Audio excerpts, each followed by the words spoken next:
Hello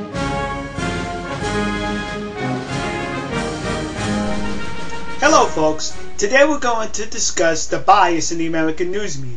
Some years ago, about 18 years ago, we had a vice president in these United States named Dan Quayle, who happened to be a Republican, which made him public enemy #1 as far as the American news media was concerned. So Vice President Dan Quayle goes to a school and a student on the blackboard writes the word potato. Watch this. Add one little bit on the end. Think of potato. How's it? So, you write phonetically, but what else? There you go. Dan Quayle made a mistake and the news media just went wild, calling him stupid, stonada, and everything else you could think of, and comedians at night were poking fun of him. They made so much ridicule of the poor guy, it caused him to lose the next election.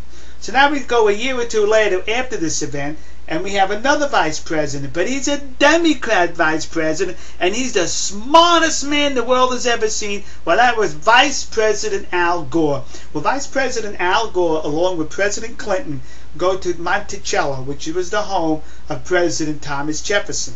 And in this one room, there were busts all along the wall of different Americans in American history. And one of those busts happened to be President George Washington, first president of these United States.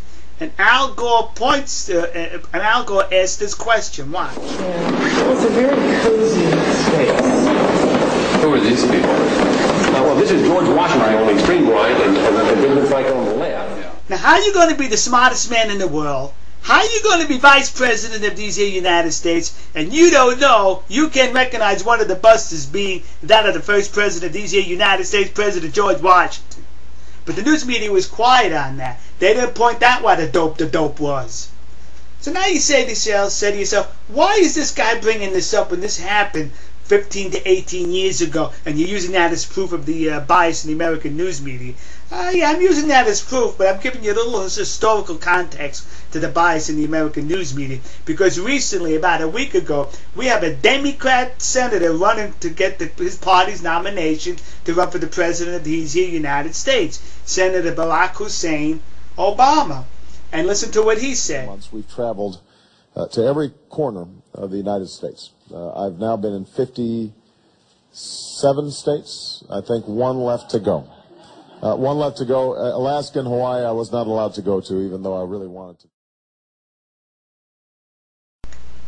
This senator thinks there's 57 states in these United States. He thinks he thinks the country he represents, he's representing 57 states. Well, actually, he should be representing his own state. But in this country, we make it very easy for you to tell how many states we have in this country. All you have to do is count the stars on the flag. And there are 50 stars on the flag, so we have 50 states. If we get a 51st state, we'll add another star to the flag. What I'm trying to point out here is how the news media runs cover for Democrats. So when a Republican makes that mistake or a similar mistake, the news media goes ballistic. But when a Democrat makes it, they're silent on the issue. Oh, incidentally, it just happens to be a coincidence that there are 57 states. But those 57 states aren't in these here United States. They happen to belong to the Organization of the Islamic Conference. Alright, folks. See ya. God bless you. God bless America. And God bless the nation you happen to be in. See ya.